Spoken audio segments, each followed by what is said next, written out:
Sweeping reforms are in the cards for Australia's crypto sector, so what can investors expect?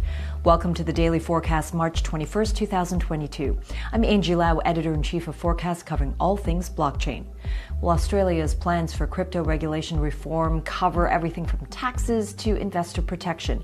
And Australia isn't the only country in the region where plans for overseeing the sector are developing, with South Korea and India on the case too.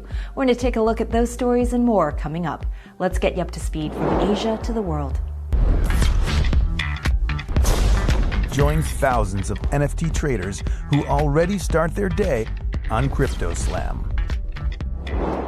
Well, today's keyword is regulation. So let's take a dive into what's happening with that around Asia. First up, in South Korea, preparations for the imposition of the Financial Action Task Force's travel rule are heating up. It all comes into effect in the country this Friday.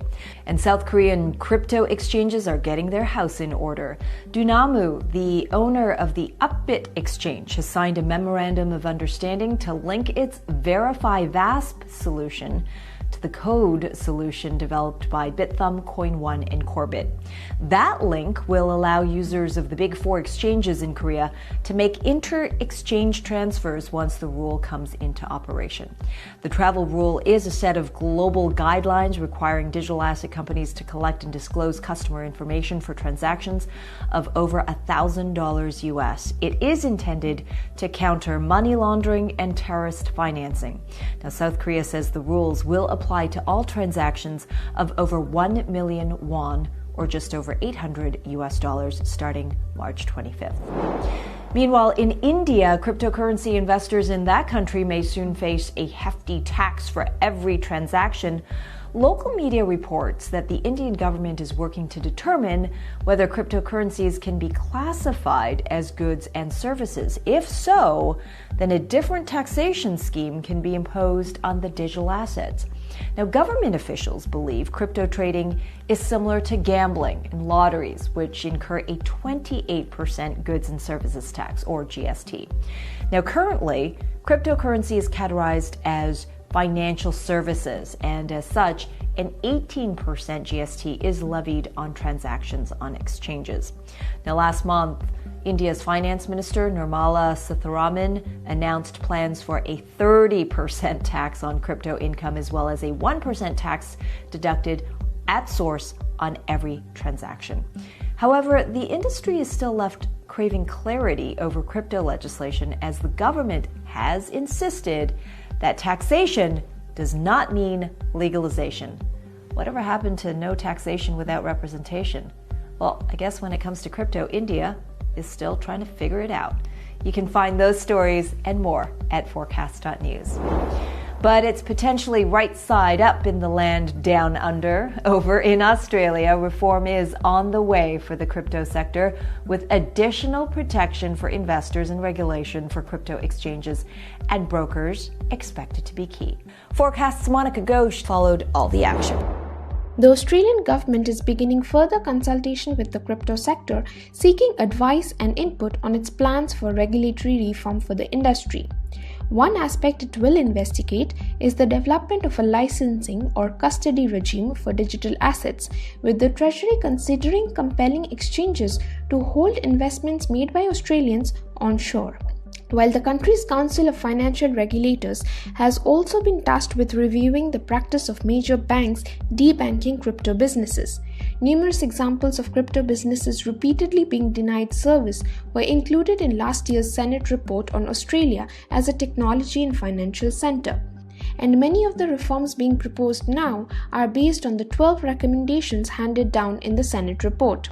The committee behind that report was headed by Senator Andrew Bragg, who also spoke at Blockchain Week Australia earlier today, where he called for urgent regulation of decentralized autonomous organizations, or DAOs, as part of his Digital Services Act proposal. Bragg explained that DAOs can replace companies and are therefore an existential threat to the country's tax base, since they are not liable to pay company tax. The senator added that the intention of the reforms is to protect the public against malicious actors and signal that Australia is open for business.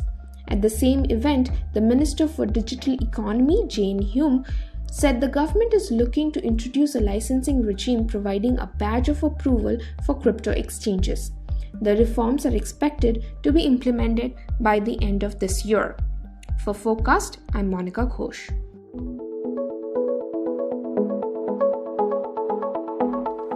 In an interesting development for the world of tokenization and how it relates to legacy asset classes, the Spanish banking giant Santander has partnered with Argentina's AgroToken to offer loans backed by tokenized commodities like corn and soy. So, could this be another sign of maturity for tokenization? And who better to ask than someone with a passion for tokenization, and that's Henry Chong, CEO of Fusang. Fusang aims to reshape investment markets with blockchain technology, and of course, tokenization is right up there, Henry. Absolutely. Always great to be here. And so this is a really cool idea of unlocking value in farms. And if you think way back to even the birth of financial markets, what was Wall Street except to, find a marketplace for farmers to interact with each other for future buyers and the yield, the harvest that they have. Now we fast forward to the 21st century. What do you think of this idea? How could it change the commodities market as we know it today? It's great that you bring up commodities markets because, as you said, the initial idea behind things like commodity futures is so that farmers can go out and hedge their risk. It's meant to be around making physical supply chains more efficient, not just about financial speculation. And unfortunately, that's obviously a large part of what Wall Street does today. And as I mentioned, it's very exciting to see some banks starting to move back to the roots almost of saying capital markets in their original conception is there to allocate capital to interesting ideas and projects. That's capitalism. And unfortunately, I think there are too many people, banks included, who are still focused just on rent-seeking behavior and making money by being an intermediary and playing that role as a gatekeeper. I want to talk about these AgroTokens a little bit more, and these Santander loans could, of course, allow farmers to unlock their business potential. But let's take a look at how startup companies could also use tokenization to unlock their potential. Are the barriers for entry coming down across the board here?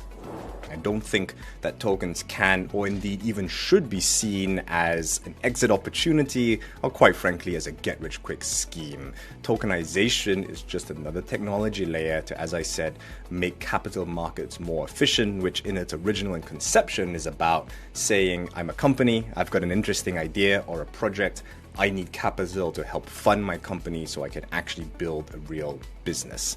And this is as true for startups as it is for farmers. Same question, as you said, with these agro tokens. Farmers say, I need capital. I want to focus on running my business. Is there a more efficient way that I can go out and raise capital? And especially if I can start to do this from people who are stakeholders of my own company, right? Every farm has its own supply chain. If I can just figure out how I can turn some of these stakeholders into shareholders, I think then we will finally get a little closer to that original promise of capitalism. Yeah, absolutely. Speaking of legacy assets moving into the tokenized world, and I know that you're pioneering so many of that movement. How about art here? There's undoubtedly a lot of buzz about the NFT space. There's also been a lot of criticism over plagiarism, theft, and what buyers are really getting for their money. What is that telling us about the need for an underlying asset to a token where unlocking value is concerned? Just like how something like a security token is just a technology layer, and we always need to dig one step deeper and say, what exactly does this token represent as an asset? NFTs are no different. We've got fungible tokens, we'll have non-fungible tokens. And the question is, do these tokens give you either, number one, legal or contractual rights to some kind of underlying asset? Now that asset, it could be physical art, it could quite frankly be digital art. But again, making sure that the token actually gives you some kind of right or copyright or ownership, even of a piece of digital art, or it could have utility value. And I think both of those two things, either real ownership or utility, are very exciting in the NFT space. And to me, that's really where NFTs need to progress to, what I call NFT 2.0, where they start to be linked to real assets. And right now, the honest truth is that most NFTs don't work that way. It's a massive, massive problem. Again, no different than what we're trying to say in the security token space, which is The technology is very exciting, but make sure that your tokens represent something real. Something real, something tangible. It is tokenizing the world after all. Henry Chung, always a pleasure. Thank you. And that's the Daily Forecast from our vantage point right here in Asia. For more, visit Forkast.News. I'm Editor-in-Chief Angie Lau. Until the next time.